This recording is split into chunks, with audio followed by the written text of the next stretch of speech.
시청자 여러분 안녕하십니까? 새해 들어서 저희 방송이 시청자분의 호응을 입어서 상당히 장안의 화제가 되고 있습니다. 그런 만큼 이렇게 모시는 분들도 엄중히 이렇게 선정을 해서 시청자분의 친밀하신 분을 모시고 있는데요. 오늘은 정말로 사실 대통령께서도 한 나라의 그 국가의 그 발전을 위해서는 인재가 중요하다는 말씀을 드렸습니다. 그래서 대통령 말씀도 있고 그렇습니다는 지금 산업 전반에 걸쳐서는 인재가 중요하다는 것을 시청자분도 잘 아실 거로 생각합니다. 그래서 거기에 불철주야 노력하고 계시는 한국산업인력공단의 이유영 이사장님을 모셨습니다. 이사장님 안녕하십니까? 네, 안녕하세요. 오늘 초대해 주셔서 감사합니다. 네. 한국산업인력공단 이사장 이우영입니다. 모르시는 분을 위해서 다시 한번 이 기관의 역할을 좀 얘기해 주시기 바랍니다. 한국산업인력공단이 하는 일은 되게 크게 나누면 한 4가지 정도의 일을 하고 있습니다. 첫 번째는 한국산업인력공단은 네. 영어로 말하면 HRD 서비스 오브 코리아라고 하는데요. 네네. 그 HRD가 국민 여러분들 잘 아시는 것 같이 휴먼 리소스, 디벨롭먼트 뭐 이런 네. 약자죠. 인적자원 개발. 네, 많이 익숙한 용어죠? 네, 그래서 가장 그 주된 그 저희들의 사업은 국민 평생 능력 개발을 지원하는 사업입니다. 산업 현장 수요에 맞는 훈련을 인프라를 지원하고 훈련 과정을 지원하고 그래서 모든 국민들이 가까이서 훈련을 누구나 접근할 수 있게 해드리는 거 하나 하고요. 그 다음에 중소기업 재직자 분들을 위해서 재직자의 역량 향상을 위해서 또 많은 지원을 또 하고 있습니다. 그게 가장 큰 사업 중에 하나고요. 네네. 두 번째는 뭐 국민 여러분들이 가장 친근하게 알고 있는 국가 자격 시험에 관련된 부분이죠. 네네. 1년에 우리나라에서 국가 자격 시험에 응시하는 분들이 한 450만 명 450만 명이나 되십니다. 됩니까? 네. 네네. 그 중에서 이제 그 국가 기술 자격이라는 부분이 있는데 그 부분은 한 490여 종목이 되고요. 네네. 세무사나 공인중개사 같은 전문 자격 시험이 있는데 그 전문 자격 시험은 한 37개 종류가 있습니다. 그래서 이러한 국가기술 자격 시험에 접수에서부터 출제, 응시 관리, 채점, 그리고 합격자 발표와 그다음에 저 자격증 발급에 관련된 모든 프로세스를 저도 사실 옛날에 네. 철도대학교 다닐 때 아, 네. 여기 공단에서 주관한 영조 자격증을 갖고 있습니다. 아, 제가. 예. 네네. 그래서 익숙한데요. 네. 나머지 두 기능도 함께 말씀해 주시죠. 네, 네. 그 함께 이제 국가 기술 자격 시험을 볼 때 저희들이 기준이 되는 게 무엇이냐면 네네. 국가 직무 능력 표준이라는 게 있어요. 아, 내셔널 네네. 컴피턴시 스탠다드라고 해서 네네. 그래서 우리나라에서 내셔널 컴피턴시 스탠다드를 구축하기 위해서 한 20년간 전문가들이 이제 준비를 해왔고요. 네네. 해마다 계속 개정해 오고 있는데 우리 인력공단 산하 기관에 국가직무능력 표준원이라고 있습니다. 네네. 그래서 이 국가직무능력 표준원을 통해서 국가 자격에 대한 모든 표준을 기준을 정하고 산업체 아주 현장에서도 중요한 얘기군요. 채용하고 승진하고 할 때 반영할 수 있도록 그래서 개발하고 활용도 지원하고 있어요. 그래서 네네. 그 국가직무능력 NCS가 지금까지 한 24개 대분류에 1083개 세 분류로 해서요. 네네. 아주 촘촘하게 직무 단위로 세세하게 구분이 되어 있고 최근에 이제 우리 첨단 산업에 관련된 종목들도 하고 있습니다. 네네. 굉장히 중요하죠. 세 번째가 이제 외국인 고용 지원이죠. 아마 요새 화두죠, 그죠? 우리가 네네. 저출산 고령화하면서 생산 가능 인구가 줄어들고 또 산업 현장에서 빈 일자리가 많이 이제 증가하기 때문에 그 일자리를 위해서 외국 인력분들이 이제 외국 근로자분들이 지금 현재 16개국에서 들어오고 계셔요. 네네네. 예, 작년에 10만 명이 좀 넘었는데, 네네네. 예, 그래서 산업 현장의 빈 일자리를 해소하기 위한 그런 저희들이 선발에서부터 비자 발급, 국내에서의 그 안정적인 그 일 환경을 만들어드리고, 그 다음에 귀국해서 본국에서 또 안정적으로 정착할 수 있을 때까지 하는 그런 서비스를 하고 있습니다. 그게 네네. 10만 명 정도 입국을 했고요. 또 반대로 이제 들어온다 하면은 또 나가는 게 있죠. 그렇죠. 네네. 다양한 해외 그 경험을 하기 위해서 우리 한국의 청년들을 해외 일 경험을 할 수 있는 다양한 프로그램, 인턴십이라든가 취업이라든가 이제 일본, 싱가포르, 뭐 미국, 뭐 유럽 이런 데겠죠. 네네. 그런 쪽에 또 지원하는 그런 다양한 사업도 하고 있습니다. 해외 취업 사업까지 하고 있고요. 네네. 한 가지 국민 여러분께 이 자리를 빌어서 좀 알려드리고 싶은 게 올해부터 1월 1일부터 네네. 대한민국 청년들, 그러니까 34세 미만인 청년들은 3회 응시에 한해서 자격시험 응시료를 50% 감면해 드리고 있습니다. 네. 취임하신 지 좀 오래됐지 않았냐 하는데 지금 3개월이 되셨더라고요. 맞습니다. 공부를 좀 많이 하시고 또 네. 이쪽 분야에 워낙 그 널리 알려진 전문가시기 때문에 그런데요. 네, 취임한 지 3개월 동안 네, 어떠셨는지 좀 말씀해 주실까요? 네네. 네. 제가 3개월 동안 뭐 거의 3년처럼 아주 숨가쁘게 왔습니다. 원래 제 전공이 기계공학입니다. 저도. 아, 그러시죠? 네, 네네. 기계공학을 했는데 네네.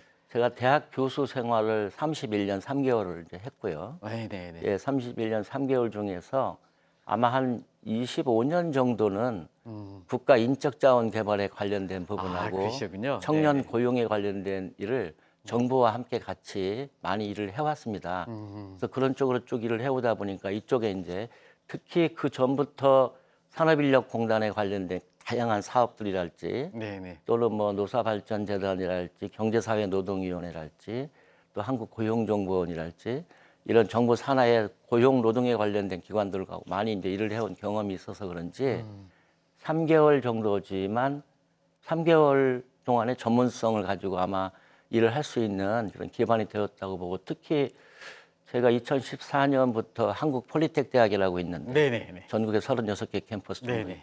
거기 이사장으로서 3년간 또 아, 경영을 그러시군요. 했 네네. 경영을 했기 때문에 네네.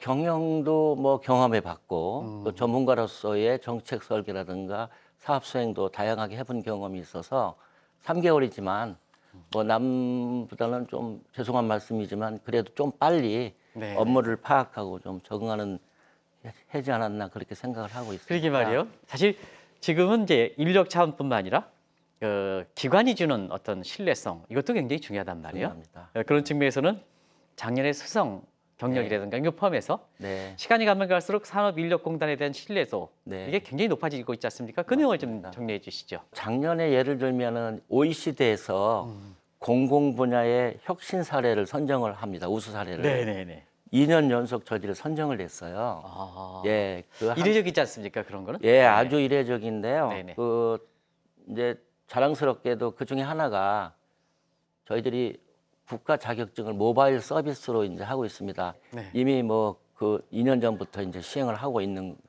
거고요.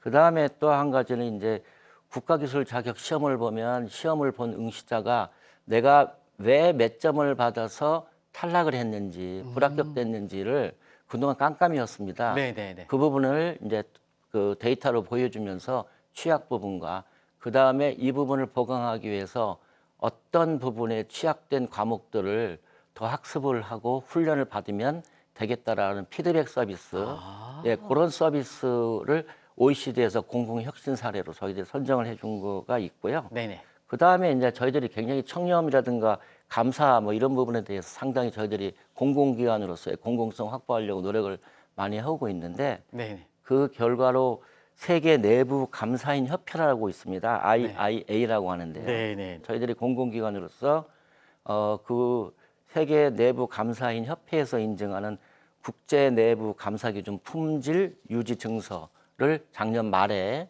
또 이제 받았습니다. 그래서 이러한 것들이 저희들이 또 많이 뭐 이렇게 정부로부터 지원을 받고 있지만 충분히 그 공공과 효율성을 동시에 가져가고 있는 것들이 있고 네네. 그 외에 저희들이 이제 뭐 정부 혁신 우수 사례라고 해서 뭐 외국인 그 근로자들 출국하실 때 그 보험료를 만급되면 환급하는데 그걸 자동으로 예전에는 못 찾아가시는 분들이 꽤 많았는데요. 네네네. 한 분도 누락 없이 찾아가셨을 때 하는 자동 환급 서비스를 저희들이 이제 디지털로 해서 뭐 한다든지 해서 작년에 그 말에 그런 수상의 풍년을 이루었습니다. 제가 부임해서 와서 그런 상들을 또 다행히 많이 받게 돼서 우리 인력공단에 계시는 임직원 여러분들이 상당히 사기가 좀 많이 올라오고 저도 많이 기쁘게 생각합니다. 이사장님이 산업안전공단에 취임 실질적인 원년이 되는데요. 네. 또 올해 방침도 굉장히 강할 것 같아요. 공단의 혁신 성장을 위해서 몇 가지 화두를 정했습니다. 예, 취임 일성에. 네네. 우리 공단이 원팀을 구성하자. 공단 임직원분들이 원팀을 구성해서 한 네. 마음으로 가야 되는데 네네네. 역시 우리 고객에게는 네. 공단이 바뀌었다 하는 것을 아주 실질적으로 체험할 수 있게끔 몸에 와 닿는 그런 것들을 해드려야 되겠다. 네네네. 그래서 제가 이제 그 부분을 한마디로 브랜드화 시키면 스마트 HRDK 뭐 이렇게 표현할 수 있겠는데 스마트 HRD. 네, 네네. 스마트 HRDK의 첫 번째가 뭐냐면 Just in Time, 적시 정책입니다. 대부분 공공기관에서 하는 일들은 예산을 받아오고 네. 그 예산을 받는 과정이 또 타임 딜레이가 좀 생기고 네네. 그것이 또 정책과 실행과 연결될 때까지는 네네. 사실 생각한 거에 비해서 상당히 많이 딜레이가 되고 있는데요. 네네. 근데 우리가 지금 국가기술 자격증이라든가 능력개발 사업 지원이라든가 외국 인력 도입 같은 것은 지금 현장에서 급하게 돌아가는 일들이거든요. 그러니까 즉시 현장에서 애로 사항을 발견을 하고요. 아주 스피드 있게 네네. 예, 아주 현실에 맞는 그런 정책들로 가야 되기 때문에 항상 현장 중심으로 해서 적시 정책을 가야 되겠다. 그래서 모든 사업부마다 네네. 적시 정책을 위한 플랜을 어떻게 짜고 있는가를 제일 먼저 이제 점검을 해나가고 있습니다. 네. 예컨대 한 예로 올해 초에 있었던 얘기인데 갑자기 400억 정도의 온라인 훈련비를 지급해야 될 추가로 들어온 이제 왜냐하면 훈련 수요가 갑자기 증가해서 네네. 예산이 약간 부족한 경우가 있었어요. 근데 1월 달에 추가로 이제 들어왔는데 400억이라는 그 훈련비를 지원하려고 그러면 보통 통상적인 프로세스로 한 3개월 정도 이제 걸립니다. 네네. 근데 저희들이 원팀을 구성해서 단 일주일 만에 다 이제 훈련비를 지원했는데 그게 왜 네네. 그러냐면 훈련비 지급을 온라인 이제 과정을 하는 가끔 민간 훈련기관들이 대부분 영세하셔요. 네네네. 어렵습니다. 영세하신 분들의 업주를 생각하면 그분들이 뭐 대출도 받고 해서 되게 힘든 사정을 아는데 물론 우리가 꼼꼼하게 대출 프로세스 지원 프로세스를 가져가야 돼요. 예컨대 임금 체불되어 있는지 또는 대응자금 10%를 납부했는지 뭐 여러 가지 조건을 다 검색하고 거기에 맞으면 지원해 주니까 프로세스가 몇 단계 있죠. 네네네. 그 부분을 좀 죄송하지만 한번 우리가 힘을 합쳐서 이번에 일주일 만에 끝내보자 해서 달성을 했는데 힘들었지만 다들 뿌듯해하고요. 네, 굉장히 네, 좋습니다. 그게 저스트 인 타임 적시정책 네, 한 네. 사례가 되겠고요. 그 다음에 제가 이제 또 이제 세 가지 키워드를 가지고 이제 또 제시를 했습니다. 심플, 스마트, 네. 서스테이너블 하자. 정책마다 새롭게 이 세상에 올 때나 새롭게 정부가 바뀔 때마다 굉장히 사업 종류가 많아지고 복잡하게 얽혀 있습니다. 그것을 실타래 얻듯이 좀 훑어서 가능한 한 심플하게 해서 국민이 이해하게 하고요. 수요자가 수용할 수 있게 해주셔서 심플 첫 번째. 네네네. 그런데 심플하게 하려고 그러면 또 한 가지는 스마트해야 됩니다. 빠르게 가야 되는데 스마트 하려고 그러면 결국은 데이터 디지털 기반으로 갈 수밖에 없다. 네네. 그래서 인공지능을 빨리 도입하고 데이터 우리가 지금 굉장히 많은 국민들의 데이터를 갖고 있기 때문에 그 데이터를 잘 활용을 해서 디지털 기반으로 하면은 네, 바로 네. 스마트하게 갈 수 있고 이 모든 것들 정책은 무엇보다 중요한 것은 결국은 서스테이블 지속 가능해야 된다. 그래서 무슨 사업을 정책을 하고 실행하려고 그러면 지속 가능한지 여부를 제일 먼저 판단해 하시고 이러한 일들을 일련으로 하기 위해서 다양한 그런 그 거버넌스를 구축을 했어요. 네네네. 우리만의 그 능력만 가지고 안 되기 때문에 앞부분에 여러 가지 뭐 사업 종류가 4가지 종류가 있다고 말씀드렸지 않습니까? 네네네. 그 사업 종류별로 다 굉장히 아주 그 분야가 다르죠. 전혀 다른 분야이기 때문에 그런 다른 분야는 그 분야의 최고의 전문가들을 모셔서 ombudsman 위원회를 별도로 만들고요.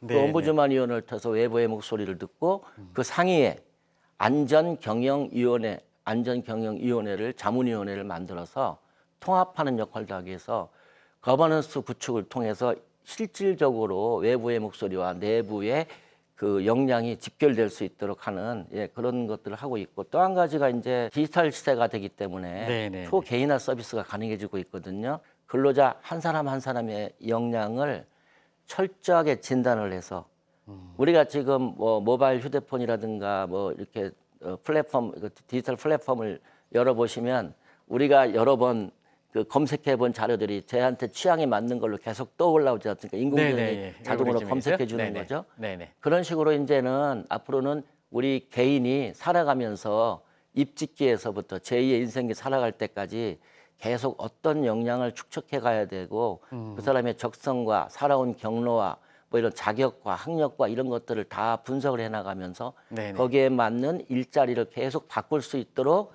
도와주면서 경력 경례를 해 드릴 수 있는 그게 생애 주기 맞춤형 일자리 시스템이라고 제가 정의를 했는데요. 네. 네네. 그래서 일자리 생태계를 생애 주기 맞춤형 일자리의 시스템에 맞춰서 하겠다는 부분이고요. 네네. 하나 재미있는 걸 하나 또 이번에 만들었습니다. 1월 1일자로 우리가 조직 혁신하고 조직 개편이 이루어졌습니다. 네네. 이루어졌는데 그 중에 하나 공공 부분에서 없었던 조직, 유연화 조직 CHO라고 해서요. 네네. 예, 이제 요새 보통 CXO 해가지고 저도 뭐 CEO지만 네네네. CHO가 뭐의 약자냐면 Chief Happiness Officer라고 해서 직원분들이 네. 행복해야 전문성도 생기고 창의성도 생긴다. 네. 네, 그렇게 생각을 해서 그 칩 해피니스 오피서는 우리 조직 내에서 조직 문화의 개선 과제를 끊임없이 발굴하고 설계하는 행복 실행자 PD로서의 역할을 해달라. 그래서 그 팀을 구성하고요. 그 팀만 일하는 게 아니고 전국에 우리가 지부지사가 32개가 있습니다. 네네.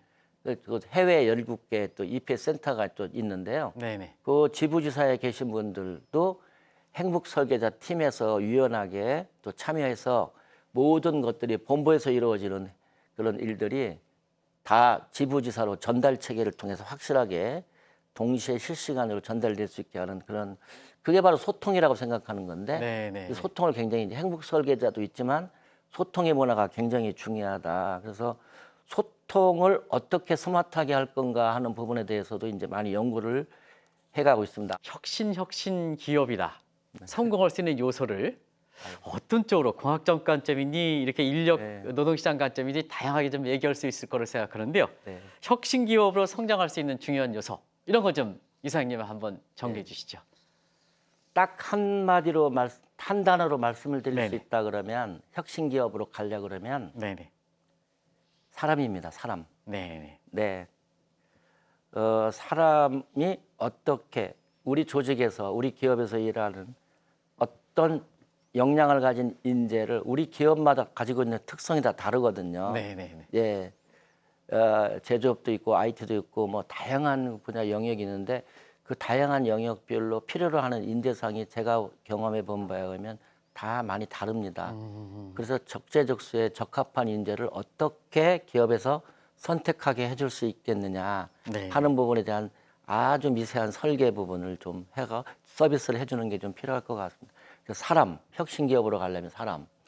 그리고 사람이 들어왔는데 어떻게 성장할 수 있게 만들어주냐 하는 게 굉장히 중요한데 아쉽지만 네네네. 우리나라 기업들은 중소기업인 경우에 역량 개발을 위한 훈련에 투입되는 비율이 OECD 중에서 조금 낮은 편이죠. 5% 정도밖에 안 되니까. 그거뿐이 안 됩니까? 네, 그래서 그걸 끌어올리는 작업을 했는데 그러니까 혁신 성장에 필요한 부분은 사람. 그 사람은 창의성과 전문성을 기반으로 하되 가장 우선은 저는 제일 강조하는 게 항상 기업가 정신이거든요. 네네. 예, 기업가 정신이 있는 그런 조직이 돼야 된다 하는 게 제일 중요하죠. 자, 그럼 각자 요소가 있는데 산업에 필요한 인력, 인재상 같은 거 네. 이사장님 한번 정리해 주시죠. 필요한 인재의 종류가 지금 우리 시대에는 두 갈래로 나눠져 본다고 저는 생각을 합니다. 네네. 하나는 잘 아시다시피 이제 고슴도치형 인간이 있고, 네네. 예, 또 하나는 다재다능한 여우 같은 인재상이 이제 있을 수 있겠죠. 네네. 여우 같은 인재상은 예컨대 이제 이런 거라고 볼 수 있죠. 전통적인 숙련 기술을 바탕으로 하는 기업들, 요구했던 기업들이 네. 갑자기 디지털, 친환경 분야로, 그러니까 예컨대 전기차라든가 뭐 스마트 선박 같은 것들 예가 되겠죠. 바뀌면서 종래에 있었던 기술은 이제 사라지고 산업도 사라지는 거죠. 그러려고 그러면 그 숙련 기술은 버려지는 게 아니고 기존에 있었던 숙련 기술을 바탕으로 네. 인재 없던 디지털이라든가 네. 예, 다른 그 인공지능을 이제 접목한 그죠? 예, 그런 전환에 대응하는 기술을 같이 습득을 해야 됩니다. 네네. 그걸 우리가 이제 횡단 기술 역량이라고 하는데요. 네네. 예, 그런 부분들은 이제 다재다능한 여우형 인재에 속하는 거죠. 변화에 빨리빨리 능숙하면서 다양한 재주를 가지고 있는 인재가 있죠. 네네. 두 번째 인재는 역시 그래도 손끝에서 나오는 장인 기술이라고 할 수 있을까요? 네네. 뭐 숙련 기술에 관련된 고슴도치형 인재도 여전히 산업 분야에서 굉장히 많이 필요합니다. 네. 일본이 우리보다 많은, 그러니까 일본은 뭐 노벨상 수상자가 벌써 26명인가 나왔지 네. 않습니까? 그 저변에서는 상당히 오랫동안 끊임없이 그 기초에서부터 다져온 기초 체력의 기술이 있거든요. 그건 숙련이 형성된 거라고 좀 보고 있고요. 그 숙련은 아무리 인공지능이나 디지털이 발달되는 시대라고 할지라도 인간이 할 수 있는 밖에 없는 아주 미미한 것들이 많이 있기 때문에 그 숙련 기술에 대한 역량도 같이 키워주는, 그래서 한쪽에서는 숙련 기술을 키워주는 인재상의 역량을 가고 네. 한쪽에서는 다재다능한 여우와 같은 그런 인재상을 키워주는 그런 역량으로 정부가 굉장히 넓은 범위에서 인재를 양성할 수 있는 정책을 이미 뭐 수립되어 오고 있는데 좀 더 스피드 있게 네. 이렇게 가야 되지 않겠나 이렇게 생각을 하고 있습니다. 세 가지 주체로 볼 때는 훌륭한 인재 생활 되기 위해서는 아무래도 이제 근로시장에 나오는 개인들이 여러 가지 뭐 금전적이라든가 이런 거 부족한 문제에 의해서 사실 자기가 의욕이 있다 하더라도 기업이 요구하는 사항을 가지 못하는 국면이 있지 않습니까? 네. 그런 측면에 이 사장님이 아주 아픈 것을 긁어주겠다 하는 측면에서 세심한 정책을 주력한다 하시는데 그 내용 좀 말씀해 주시기 바랍니다. 네, 네. 작년부터 저희들이 새롭게 이제 시범적으로 이제 작년에 한 해 했고 올해부터 본격적으로 하는 게 있는데 닥터 제도가 있습니다. 닥터. 아, 네, 네, 예, 네, 예. 네. 슬기로운 기업 전담 닥터. 그걸 우리가 이제 공식적으로 사업 명칭은 능력개발 전담 주치의라고 부릅니다. 능력개발 네, 전담 네, 네. 주치. 이제는 찾아가는 서비스인데 음, 그 기업에서 바로 아까 말씀드린 비금전적인 요소, 네, 네. 우리 근로자들이 어떤 역량을 가지고 있으며 산업 현장에 어떻게 빨리 변화에 대응하려고 하면 어떤 더 나은 역량을 습득해야 될 것인가 하는 걸 진단할 수 있는 역량이 부족하죠. 네. 근데 우리 이제 한국산업인력공단에서는 그동안 풍부하게 경험과 자격을 갖춘 한 180여 분의 우리 임직원분들이 계셔요. 네, 이제 네. 그분들이 직접 중소기업체를 찾아가서 기업체, 그러니까 우리는 프로그램 단위가 아니고 이제 기업 단위죠. 이런 경우는 한 기업을 집중적으로 이제 진단을 해주는 겁니다. 네. 예, 그래서 전체적으로 계층별로 조직이 어떻게 되어 있으며 지금 인적 자원 구성이 어떻게 되어 있고 인적 자원 역량의 수준이 어디까지 가 있는지 필요한 부분이 무엇인지를 진단을 해주면 그 능력개발 전담 주치가 모든 거를 다 솔루션을 제공해 주는 건 아니고요. 네, 네. 본인은 진단만 하면 그다음에 우리 전국에 네네네. 산업 분야별로 명장 계시고 또 산업 현장 교수단이라고 하는 제도가 있어요. 네네. 고용노동부에서 해마다 선정을 하거든요. 산업 현장 교수단 계신 분들 또 기술이나 경영 지도사 하는 그런 분들도 계시고 또 대학교에 또 전문가 교수님도 계시고 연구소에 계신 또 전문가 분들도 계시죠. 그런 부분들이 적합한 영역에서의 전담 닥터라고 부릅니다. 그분들을 매칭을 시켜드리죠. 네네. 매칭을 시켜줘서 그분들이 가서 능력 개발에 관련된 일들을 협진을 통해서 솔루션을 제공하고 나중에 피드백을 받고 피드백을 줘서 얼마나 성과가 더 올라갔는지를 저희들이 측정을 하고 그걸 바탕으로 대한민국 전체의 근로자분들의 역량이 어느 정도 수준까지 가고 있는지를 저희들이 지금 데이터를 축적해 나가고 있어요. 네, 네. 제가 볼 때 우리가 인구가 감소하고 있죠. 네, 네, 네. 생산 가능 인구가 감소를 하고 있어요. 생산 가능 인구가 감소한다고 해서 대한민국의 생산성이 떨어질 수 있느냐? 저는 만약에 이런 제도가 정착이 돼서 네, 네. 우리 선진화된 고도화된 중소기업체의 인적 역량이 높아지게 되면 각 부분에서의 역량의 총합은 과거보다는 훨씬 올라가게 될 것이다. 그러면 대한민국 전체 기업에 종사하시는 근로자분들의 역량의 총합은 경제활동 인구가 감소함에도 불구하고 역량의 총합은 증가하는 방향으로 가게 하자는 게 제 생각입니다. 아주 중요한 말씀하신 것 같습니다. 네, 역량의 네네. 총합을 올리면 네네. 인구가 감소해도요. 네네. 충분히 우리가 국가 생산성을 유지할 수 있다고 저는 생각을 합니다. 저희 한국산업인력공단이 바로 스마트 대한민국을 가기 위해서 이제 이런 능력개발 전담 주치가 아마 시작이 되지 않을까 이제 그렇게 생각을 했습니다.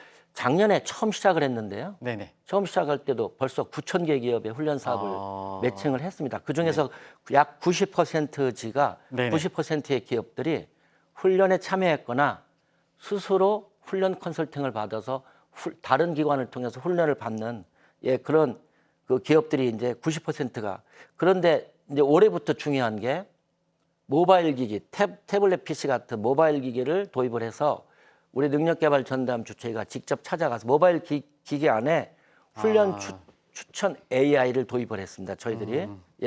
그래서 올해부터는 AI 기반 훈련 추천 시스템을 가지고 모바일을 통해서 서비스를 함으로써 접근성을 높이고 정확도를 높여주고 뭐 이렇게 이제 기동력을 좀 더 많이 강화하겠다는 거죠.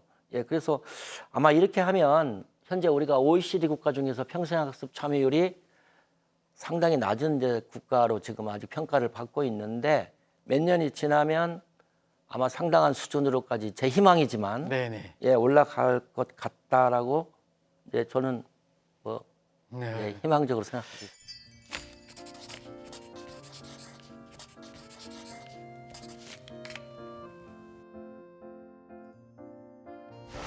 워낙 중요한 내용을 많이 말씀하셔가지고 다음에 또 모셔야겠습니다. 아유, 그래서 다음 주에 네. 시청자분한테 지금 외국인 문제라든가 이런 게 하나도 말씀을 못 하셔가지고 다음 주에 다시 한번 부르도록 하겠습니다. 아유, 약속하시겠죠? 감사합니다. 네, 당연히 네네. 언제든지 오겠습니다. 네. SOS입니다, 저는. 시청자 여러분 잠시 일주일간 쉬시고 이유영 이사님을 모시도록 하겠습니다. 이사님 네. 이렇게 나오신 데 감사합니다.